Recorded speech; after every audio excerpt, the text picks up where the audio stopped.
Hello friends, welcome to Aparajita's kitchen. আজকে আমি এসেছি সীতাভোগের রেসিপিটা নিয়ে, যেটা খুবই ফেমাস মিষ্টি বর্ধমানের।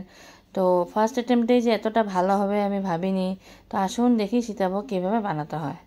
তো সীতাভোগ বানানোর জন্য প্রথমে আমি এখানে নিয়ে নিয়েছি 150 গ্রাম পনির।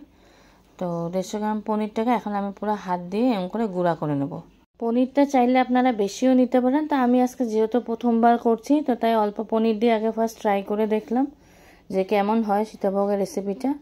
তো এখন এই জন্য প্রথমে ভালো করে পনিরটাকে হাত দিয়ে গুঁড়া করে নিলাম। আর নিখুঁতিগুলো বানানোর জন্য আমি এক্সট্রা করে একটু পনির সাইড করে রাখবো। নিখুঁতি মানে ছোটো ছোটো যে আমার লালমনগুলো যে হয় ওগুলোকে নিখুঁতি বলে। তো ওগুলো আমি বানাবো, তো তাই জন্য একটু সাইড করে রাখলাম। তো এখন এটার মধ্যে আমি দেব গোবিন্দভোগ চালের গুঁড়া। তো এখানে আমি গোবিন্দভোগ চালের গুঁড়া 3 চামচ দিয়েছি। ঘরের যেটা আমরা চামচ ইউজ করি ওই চামচে 3 চামচ দিয়েছি। তো গোবিন্দভোগের চালের গুঁড়াটা আমি আগের থেকে করে রেখেছিলাম, আপনারা চাইলে বাসমতি চালের গুঁড়াও দিতে পারেন।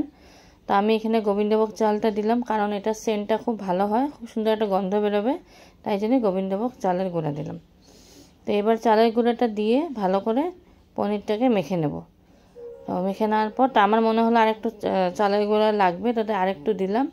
দিয়ে ভালো করে এটা এখন মেখে নেব আমরা। একটা ডো তৈরি করে নিয়েছি আমি এই পনির আর চালের গুঁড়ার মাখাটা দিয়ে। তো এই ডোটাকে এখন আমি একটা বাটির মধ্যে রেখে দেব। তো বাটির মধ্যে কিছুক্ষণ চাপা দিয়ে রেখে দেব। তো এটা চাপা দিয়ে রাখার পর এবার আমি নিখুঁতিগুলো বানাবো।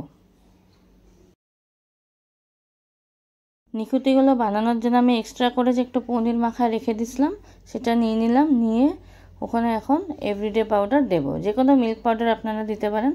তা আমি এখানে এভরিডে পাউডার 2 চামচ দিলাম। দিয়ে আর সামান্য একটু 1 টিস্পুন মতন কর্নফ্লাওয়ার দিলাম। কর্নফ্লাওয়ারটা বাইন্ডিংয়ের জন্য দিয়েছি। দিয়ে ভালো করে এখন এটাকে পুরোটা মেখে নেব। মেখে নেওয়ার সময় দেখবেন একটু আঠা আঠা হবে, তো ওটা ভালো করে মেখে নিতে হবে। প্রথমে কিছুক্ষণ মাখা হয়ে যাওয়ার পর তারপর আমরা এর মধ্যে দেব 1/4 টিস্পুন বেকিং পাউডার। বেকিং পাউডারটা এখানে অল্পই দিতে হবে কারণ আমাদের পরিমাণটা কম আছে। বেশি বেকিং পাউডার দিলে বলসগুলো আমাদের সব ভেঙে যাবে। তো তাই অল্প বেকিং পাউডার দিয়ে আবারই ভালো করে মেখে নেব। তো মেখে নেওয়ার পর দেখতেই পাচ্ছেন হাতগুলো আঠা আঠা হয়ে গেছে। তো এটা ভালো করে মেখে হাতটা জল দিয়ে ধুয়ে হাত দুটোর মধ্যে আমি একটু ঘি ব্রাশ করে নেব। হাত দুটোতে একটু ঘি মাখিয়ে নিলাম, সামান্য একটু ঘি মাখিয়ে নিয়ে এবার ছোট ছোট করে বলস বানাবো এগুলো। তো বলসগুলো আপনারা পরিমাণ মতন বানাবেন। আমি একটু বড় সাইজেরই করলাম বলসগুলো, তা আপনারা চাইলে আরও ছোট ছোট করতে পারেন।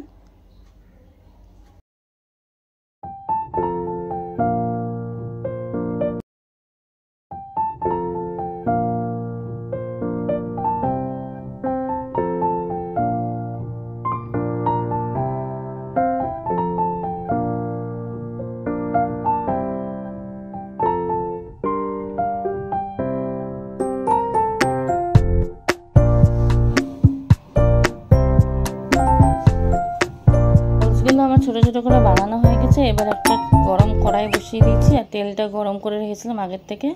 তেলটা মনে রাখবেন হালকা গরম রাখবেন, বেশি গরম রাখলে কিন্তু বলসগুলো সব পুড়ে যাবে। তো সব বলসগুলো তেলের মধ্যে আমি এখন দিয়ে দেবো।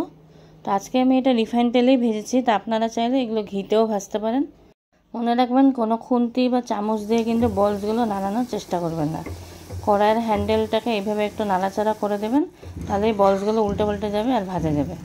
তো নিখুঁতিগুলো সব ভাজা হয়ে গেছে, তো এবার আমি উঠিয়ে নিলাম। তো আরেকদিকে কড়াইতে আমি 1 বাটি চিনি, তেজপাতা, দালচিনি, এলাচ আর লবঙ্গ সব এগুলো দিয়ে ফুটতে দিয়েছি। একটা চিনির সিরাপ বানাবো। তো এবারে চালের গুঁড়া দিয়ে যে পনিরটাকে মেখে রেখেছিলাম ওই ডোটাকে এখন বের করলাম। বের করে আমি একটা গ্রেটারের সাহায্যে সীতাভোগগুলো বানাবো। তো এইভাবে অল্প করে ডো নেব আর নিয়ে গ্রেটারের উপর দিয়ে এমন করে চেপে দিলে সীতাভোগগুলো বানাতে পারবো। তো কিছু সীতাভোগ ভাজা হয়ে গেছে, আবার সেকেন্ড ব্যাচ ভাজছি আমি এখন। তো আপনারা নিশ্চয়ই বুঝতে পেরেছেন কিভাবে করতে হয়। ডোটাকে অল্প করে ডো নিয়ে গ্রেটারের উপরে হাত দিয়ে এভাবে চিপে দিলে সব সীতাভোগগুলো অল্প অল্প করে পড়বে। তো এইভাবে আর মনে রাখবেন আঁচটাকে সবসময় কমিয়ে ভাজবেন, নাহলে পুড়ে যাবে। তো আমার প্রথম ব্যাচটাতে একটু হালকা ইয়েলো কালার হয়ে গেছিলো, আমি বুঝতে পারিনি। তো ওই জন্য সেকেন্ড ব্যাচটার সময় কড়াইটাকে একদম লো ফ্লেমে রেখে দিয়েছিলাম। তো এইভাবে আপনারাও চেষ্টা করুন বাড়িতে, নিশ্চয়ই পারবেন। তো এবার আমার এগুলো ভাজা হয়ে এসছে প্রায়, আর চিনির সিরাপটাও ফুটে এসছে, আর নিখুঁতিগুলো সব এর মধ্যে আমি দিয়ে দিয়েছি। তো এবার সীতাভোগগুলো সব ভাজা হয়ে গেছে। তো এবার আমি সব এগুলো তেলে থেকে বের করে নিয়েছি। এবার সিরাপের মধ্যে দিয়ে দেবো। সিরাপের মধ্যে দিয়েছি, দেওয়ার পর প্রায় 1 ঘন্টা মতন এটা আমি রেখে দেব, যাতে চিনির সিরাপটা টেনে নেয়। তো 1 ঘন্টা পর আপনাদের আমি দেখাচ্ছি। এবার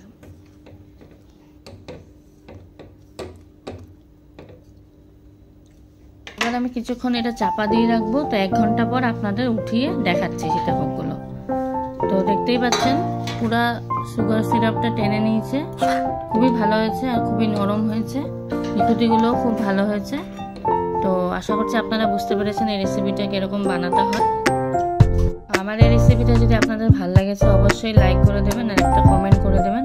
এটা আমার খুবই একটা ফেভারিট মিষ্টি রেসিপি। তো অনেক দিন ইচ্ছা ছিল বাড়িতে বানাবো। ভালো লাগলে অবশ্যই নিজের ফ্রেন্ডস আর রিলেটিভসদের আমার এই রেসিপিটা শেয়ার করে দেবেন। তো আমি এখন একটা বাটিতে নিয়ে নিচ্ছি, দেখতেই পাচ্ছেন কত ঝরঝরে হয়েছে আমার সীতাভোগগুলো। তো অবশ্যই আসবো আমি আবার একটা নতুন রেসিপি নিয়ে।